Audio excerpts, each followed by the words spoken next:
Welcome to the Point of No Return podcast, a show at the intersection of technology and strategy. On this show, we interview industry leaders and experts to better understand how they think about strategy during this time of exponential progress. Hi everyone, welcome to the Point of No Return podcast. On today's show, I had the pleasure of speaking with Anthony Rjeily, partner and national leader of digital transformation and innovation at Ernst & Young. Anthony and I sat down at the beautiful EY offices. Anthony was introduced to me by a good friend of ours, a good common friend, David No, who was nice enough to make the introduction. And we had a really interesting conversation about all things digital transformation, innovation, and particularly in the finance sector. Anthony's been doing this for quite a long time. He's really a renowned expert in the field, and it really showed in terms of some of the conversation points that we spoke about. We had a really wide-ranging conversation where we spoke about open banking. We spoke about how Ernst & Young goes about helping their customers and the model that they use.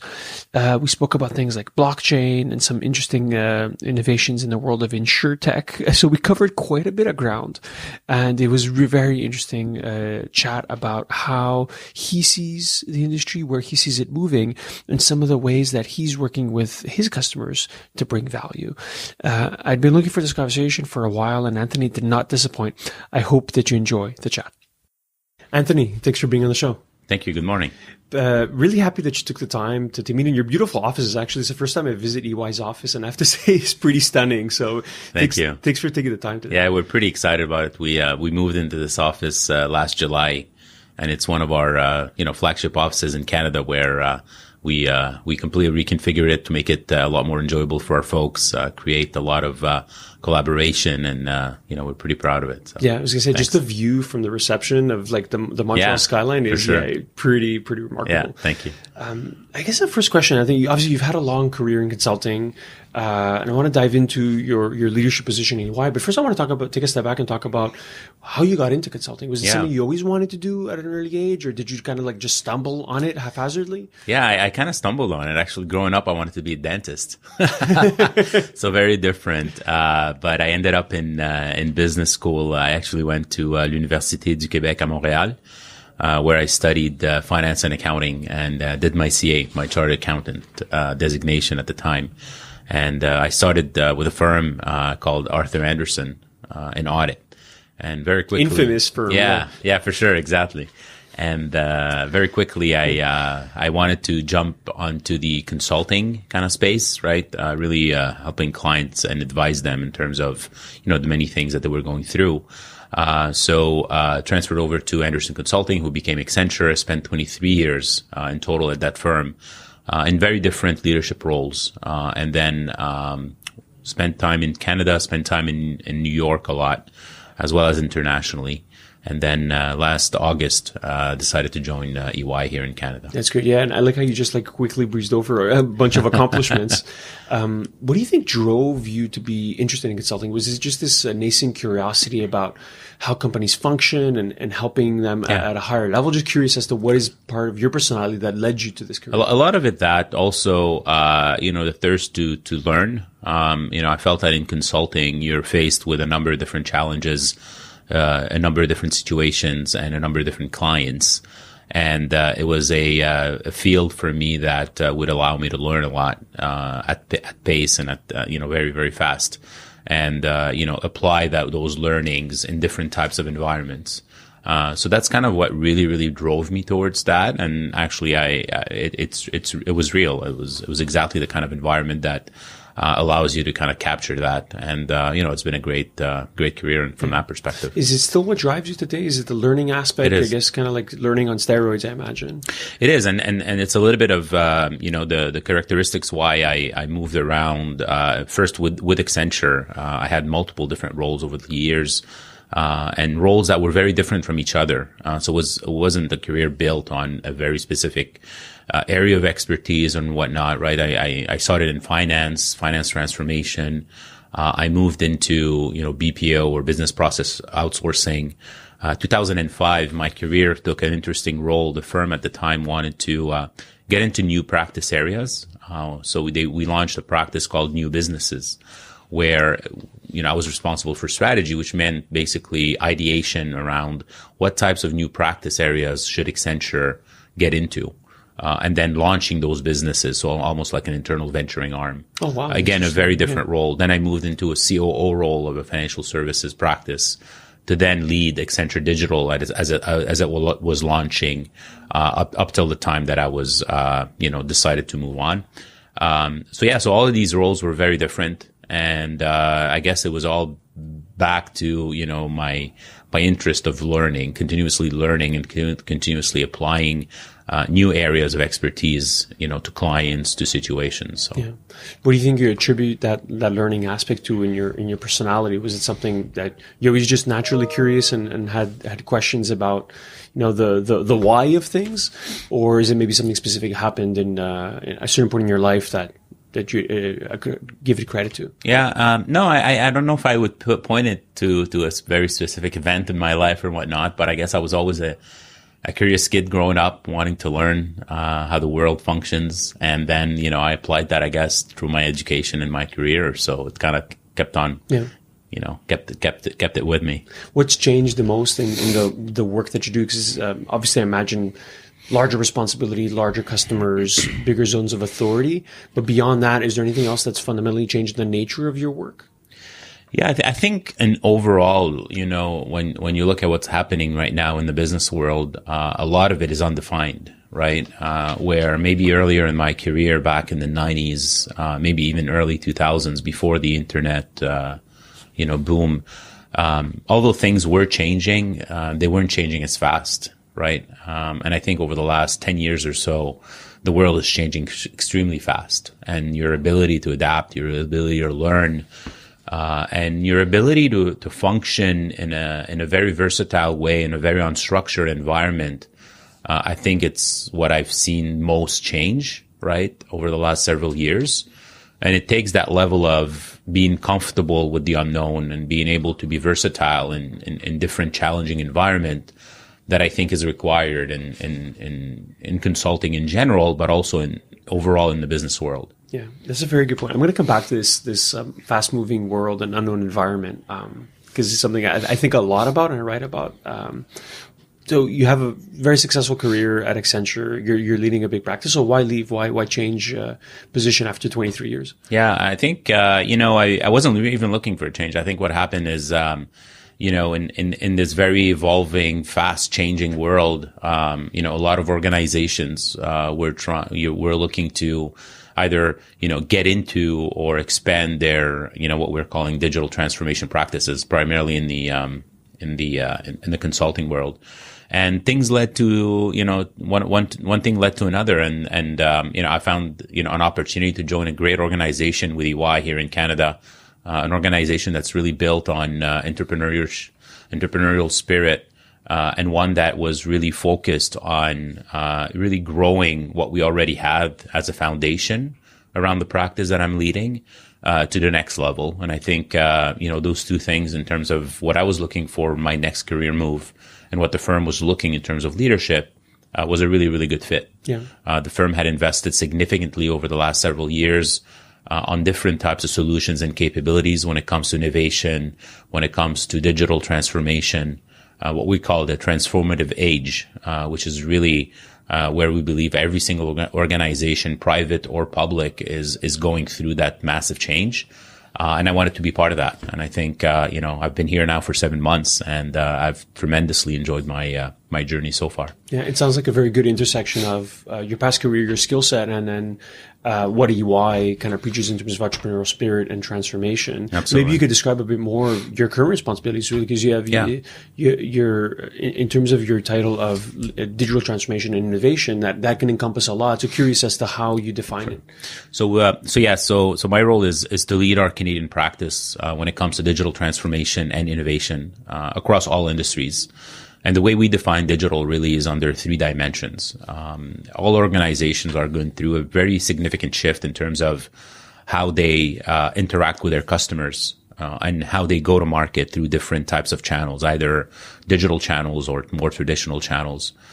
So for us, digital starts with really organization rethinking their interaction model, and how do they enable it through digital technologies. The second dimension is really looking within their four walls within the enterprise and looking at how do I leverage digital ways of working, digital technologies in driving efficiencies, driving effectiveness, throughout my enterprise, either from a front, middle, or back office perspective. And then the third piece, the third dimension is what we're calling activating or enabling innovation, which is really thinking ahead and trying to understand what are the things that will or may impact my industry, my organization in the short, mid, or long term. And how do I deal with that, right? How do I take some of these disruptions or ideas and start innovating around them? How do I create a culture of innovation within the organization to be able to enable that innovation? So for us, digital is it's a broad definition, but it's still very specific in terms of, it's all about your interaction with the customers, the way you manage your enterprise, and then the way you drive innovation. Yeah, it's a very good definition, actually. I find that digital transformation is one of those words that you ask 10 people and you get 10 different answers, typically. Absolutely. And I find the way you guys define it makes a lot of sense. Like, I've seen firms define it as like IT challenges, where it's like, that's one really small component within, let's say, your second pillar, right? Yeah. But it's much broader, to your point about it starts with customer centricity, and it starts about with the ways of working, and then it does touch new business models, new ways of thinking, and that, going back to a point you mentioned, that last bucket is the one that's changing really Absolutely. Quickly, right? And that has this unknown component. In terms of communicating and executing, in terms of your work with your customers, what do you find are the biggest challenges they face? And in essence, for you guys to be able to do a good job and enable them? Yeah, I mean, I think across all industries, there's significant pressure on a multiple front. Customer acquisition and growth is definitely at the forefront of any C-suite executive that's trying to really go to the next level. So really understanding what is the value proposition that we're trying to take to market, and what are the service and product offerings that we need to take there, and how do we interact with the customers to actually be able to go and sell to them. So that's definitely the growth aspect is still, a big challenge that we're working with our clients on. But at the same time, I would tell you in digital specifically, a lot of the brands out there have invested significantly in what we call front office or, front end experiences. Either that's, digital front ends or, developing apps and whatnot. But they haven't really connected the whole enterprise in terms of that experience. So what you see is, for example, in a bank, you can go and you can apply for a mortgage online. What happens though behind the scene is very different. They're still leveraging a lot of the manual processes and the legacy systems and the lack of access to data in order to make that end-to-end experience truly digital, right? So that connectivity of the enterprise to the experiences that they're trying to deploy is still a big opportunity for them to focus on. Yeah. And we're heavily focused on that in terms of our conversation with our clients, because we think there's significant benefits in terms of really connecting the front to the middle to the back. Yeah. Has it not been a priority in the past? Like, in the sense of like, it's just not been important. It's not bubbled up on the C-suite radar. Or is it just really not been well understood as to why it needs to be a priority? I think it's a couple of things. I think people have looked at this digital transformation era as, it's all about the customer, which it is. And how do I actually create new experiences for those customers? I think technology and data solutions and other things around that have evolved rapidly over the last 3 to 5 years, where now they are made available, right? The advent of artificial intelligence and big data and true technologies that enable, the enterprise to automate a lot of its activities, for example, is now readily available. So now what they're doing is they're looking at the experiences that they are launching or have launched, and looking at those other technologies that are more enterprise enablement platforms. And how do I use that then to really create that connected network, again, across the front, the middle, and the back office? Yeah. And yeah, it sounds like very, how should I say, apropos work. It sounds like a challenge that is being faced by a lot of enterprises in today's zeitgeist, right? And first understanding it, and then two, how do you execute upon it? Absolutely. So I find do you struggle even to get to that third bucket in the conversation? I feel like the first two buckets of customer centricity and then just transforming the enterprise already take up so much of the agenda? Do you find enterprises are good at that last bucket of like, okay, well, now it's time to actually think about what's next? Yeah, I think it's evolving, and I think it's a little bit of a mixed bag in terms of who's doing it better than others. I think what we've seen in the market is a lot of organizations have developed, innovation capabilities. Either those are, innovation labs, right, or digital factories in certain cases or whatnot.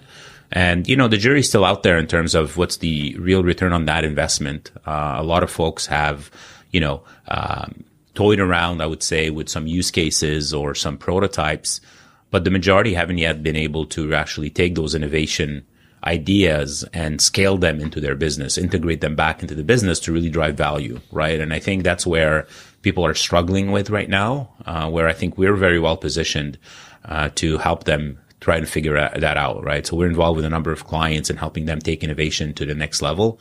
It's what I call applied innovation. We as a firm, EY, have been recognized very well in terms of innovation leader in the consulting space. We've invested significantly in things like our innovation network through our wave spaces, our innovation as a service solutions and whatnot. So we have packaged solutions that could accelerate or help our clients move to that level.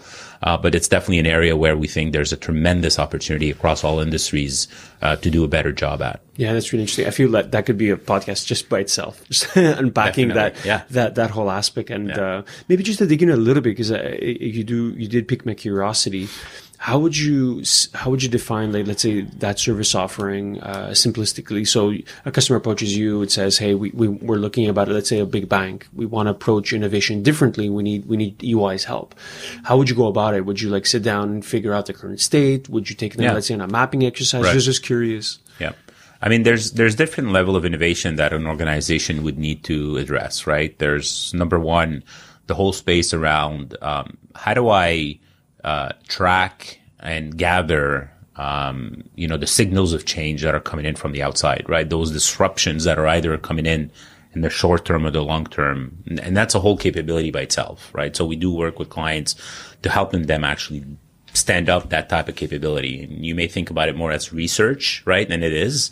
But then very quickly, how do you translate those into the identification and the prioritization of those innovation ideas that are both short term in terms of helping you innovate to run the business and longer term in terms of helping you change the business, right? These two buckets of running the business and changing the business, I think, is important. So that, again, that capability of being able to identify through the signals of change, the opportunities, prioritize them, build a business case around them, and then move them into what I call an innovation factory, which is really taking ideas with a very multidisciplinary team, leveraging agile methodologies, rapid test and learn, right? In terms of taking those and bring them all the way through proof of value, right? Proof of concept. That's another phase that we help our clients do. And then ultimately, how do you take now those successful ideas that you then bring back into the business, either as a standalone, new digital, experience, new digital product, or back into the business because you've tested out, for example, automation techniques or RPA, and how do you bring that back into the business, and what's the impact of that to the overall organizations, right? So it's a phased approach, right? But one that requires organization to be able to execute flawlessly against each of these four phases in order for them to say, our innovation capability, can scale and is sustainable from a business perspective. Yeah. I particularly like that aspect of short-term versus long-term, right? Like one is like run the existing business more effectively, and two is thinking more long-term, what's on the horizon, and to your notion of prototyping and going to market and testing and learning, because none of these things are written in the sky. You have to get some of that data to see what's working. Absolutely. And you also, at your firm, you're also looking about it from let's say a thought leadership perspective, right? You guys recently wrote a report about open banking and innovation, and I'd be curious to understand to you the importance of open banking. Why is this a subject that you think merits attention today? Yeah, I mean, open banking is probably the event or the thing that will change financial services, in a big way. And I think it both provides amazing opportunities for many ecosystem participants, as well as threats, right? It's not only impacting, the large incumbents in terms of banks, but it's also impacting other participants in that ecosystem. And what I mean by that is, it impacts, the customer, right? Either that you're a consumer or a small business or large corporations. You will have opportunities to access products and services in a way that you didn't before, right? You'll be able to have a view of all of your financial life. You'll have to be able to, process payments in a very different way. You'll be able to have access to products and services that embed financial products and services into them. So it's a very, very different way of meeting customers' expectations.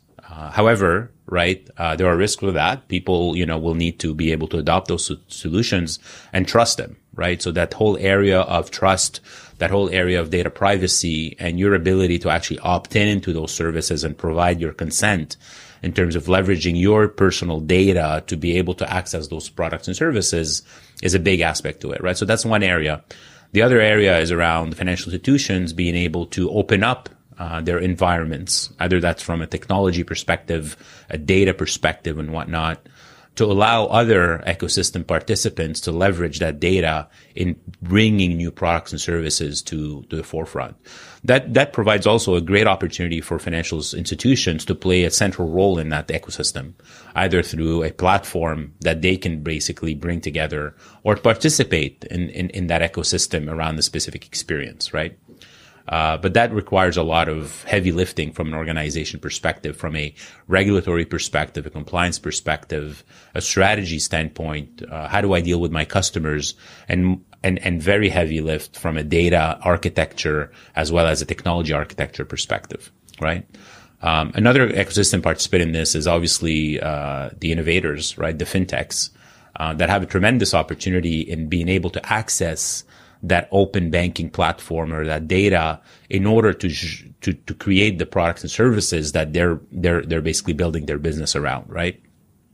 And lastly, and as importantly is the whole regulatory framework of creating that level of trust and creating that level of security around the data and the access that regulators will have to figure out, right? So it's a very complex opportunity. It brings together a number of different participants, like I just mentioned, but one that we see evolving, rapidly in certain areas, like in the UK or in Australia, less so here in North America, but we are seeing the process moving, right? And, we are going to get to a point where open banking is going to be a reality. And we're working with a number of our clients and helping them define that strategy and that roadmap. Yeah, it sounds like a very multifaceted and interesting challenge, right? Like I like how you described the four levels of it, and I can imagine from a user/consumer perspective, the latent demand is already there, right? So if it can have better access, more free information, I don't think the blocker is there.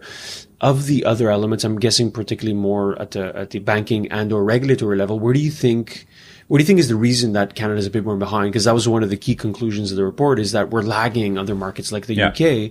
So curious as to why you think we are a bit lagging versus the rest of the world. I mean, Canada in general, in terms of financial environment, right? Banking environment has always been, I would call it slower, but more cautious around innovation and change. So when you think about the 2008, 2009 crisis, the reason why the Canadian banks were not as impacted as some of their cousins down in the US is because we had a much stronger regulatory environment, and more of a stronger risk management environment.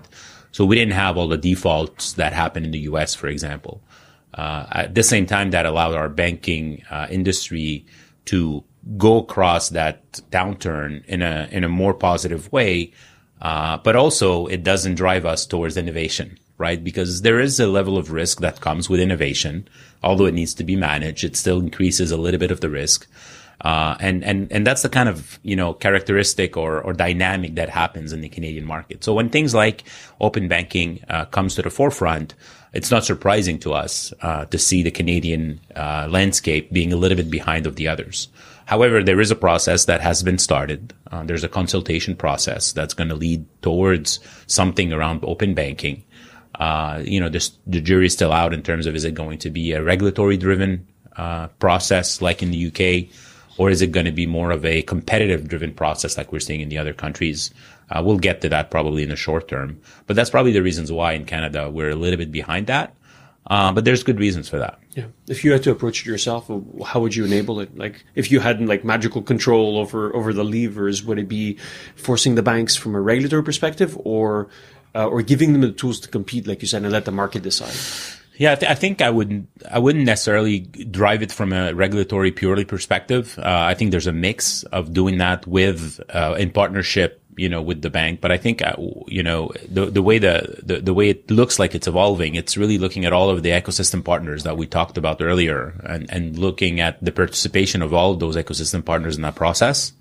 And more from a participatory perspective, right? Versus non. And we're starting to see that. We're starting to see a lot of the banks, quickly move forward with their strategy around open banking.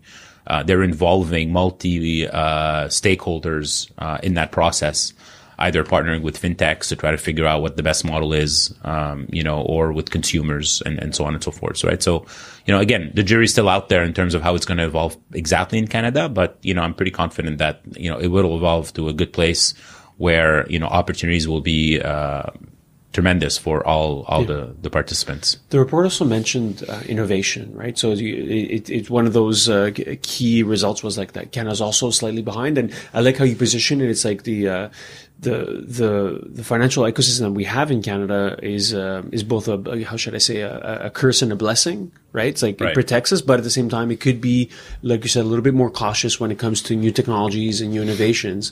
How do you think we can, to use that expression, have our cake and eat it too? What do you think we can do to help the financial system be more innovative? I don't think we need to do anything that is drastically different than what we're doing today. If you look at the innovation landscape in financial services or even in other industries, there's a number of dynamics that are actually working for our advantage here in Canada. There's tremendous access to capital.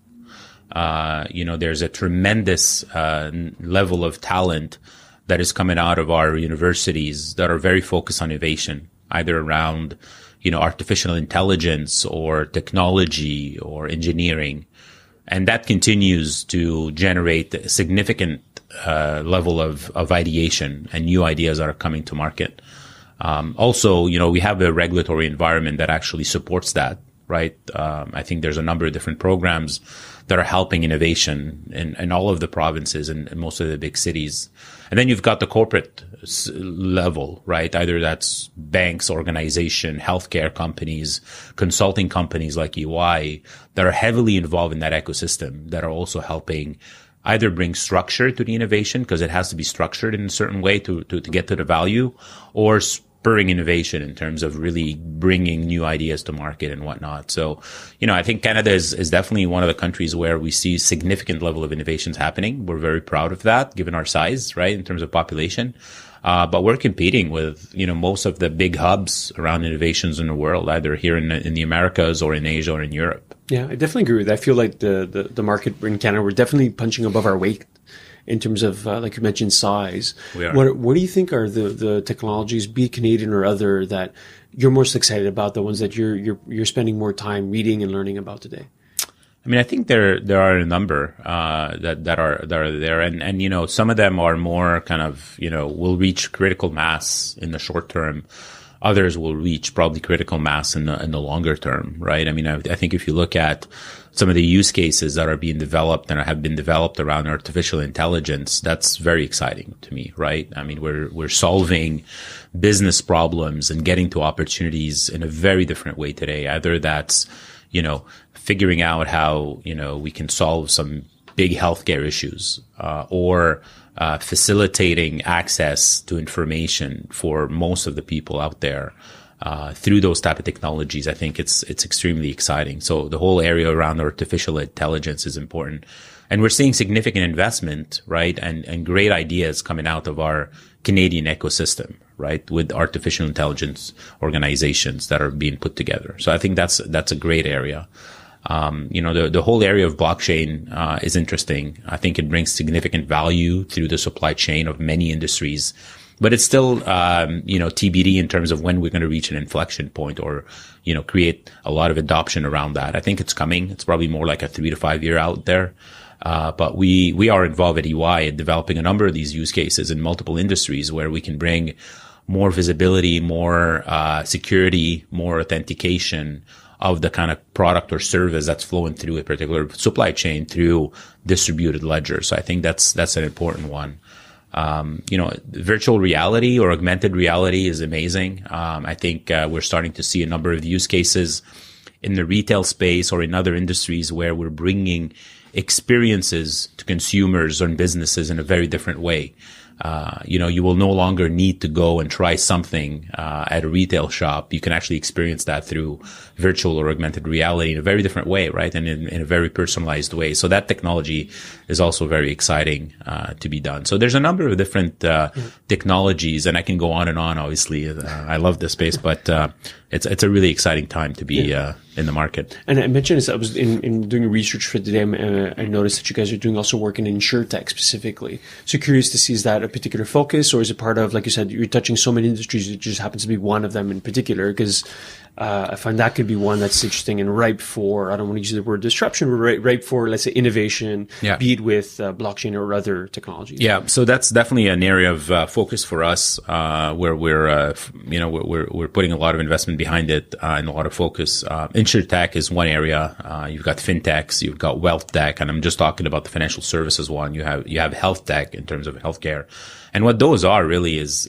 they're technologies, either through startups or large technology companies that are being brought to market to address a specific industry need, right? So in fintechs, right, it's in financial services, mostly banking, for example. InsurTech, it's in insurance. Particularly to insurance, I think there's a tremendous opportunity for that industry to be disrupted, right? And bringing new solutions to market, either around life insurance or, P&C insurance, bringing new ways of underwriting people's, coverage, right? On an as-needed basis, for example. And a very different way to process claims, right? Leveraging IoT, the Internet of Things, through connected devices to really understand really your behavior as a consumer, as a person, and then providing you with the right coverage around it at the right price as well. And then when you need to be, claiming an insurance, how do I do that in a non-traditional way, right? So there's a tremendous level there. One thing around InsurTech that we're seeing also a lot is, moving from protection to prevention, right? So I'll give you a quick example is, the fridge in your house, right, that is going to break up and do water damage. That could be prevented. That could be prevented through monitoring and some level of connectivity between, the sensors that are in your fridge and you being connected to an infrastructure, right? So I can actually monitor the performance of your fridge to a way that I can actually prevent that damage to happen. So a lot of insurance companies through InsurTech are very interested in those type of solutions. And we're working with a number of carriers to help them actually implement those type of solutions together. Yeah, it's interesting. It's moving from descriptive to prescriptive, right, with these types of technologies. Exactly. What do you think is happening in the space, be it a technology or a trend, that you think is underappreciated or is misunderstood, doesn't get enough attention? That's an interesting question. I'll just pick one. I mean, there's probably many, but going back to blockchain, I think people kind of understand what blockchain is and what it could do. But it can actually solve real business problems and life problems today. But it requires, it's a multi-party, right, type of technology. So it requires multiple parties to be able to participate in that ecosystem. Once that is done, I think it's going to create significant value in terms of really reducing the counterfeiting or fraud or accelerating business transactions, right? Or authenticating a number of different asset classes, in a different way that doesn't need that many intermediaries the way it does today, right? So, I would classify that today probably as an appreciated set of technology. But I have no doubt that, distributed ledger in this case, right? Blockchain or other technologies are going to be, moved with very fast in the next several years. Yeah, I can completely relate to that point. I think blockchain is more than just, let's say, crypto kitties, right? Like there's actual use cases and real innovation to happen. But like you said, maybe the time horizon is a little bit different. So yeah, very interesting. Anthony, I think we could probably talk about this for quite a few hours. Maybe one or two last questions. So speaking about the financial sector in particular, what do you see as, let's say, the big, let's say over the next 24, 48 months, the big things that you're going to be focused on helping with your customers? Yeah, no, definitely open banking. I think the open banking in the next 12 to 24 months is going to move at speed here in Canada. And there's going to be significant work and transformation that's going to be required to get there. And I think EY is really positioned, at the center of that ecosystem, where we can help really all of the participants that we talked about earlier in really figuring out what that ecosystem would look like and really moving it towards implementation. So that's definitely within financial services, a key aspect of what we're going to be focused on as an example. Yeah, very cool. And last question would be is, where can people find out more information about yourself or the work that you're doing? Absolutely. I mean, I'm very active on LinkedIn, so I think people can find me on LinkedIn, definitely posting a number of different things there, hopefully that are valuable within the market. EY.com as well. You can find a lot of our service offerings, a lot of our solutions, a lot of my things, as well as my colleagues' thought leadership that they're posting. So, happy to share some more of that in the future. Well, I just want to thank you for your time. It's been a real pleasure. Thank you very much. Thank you for listening to the Point of No Return podcast. Never miss an episode by clicking on the subscribe button on iTunes or Google Play.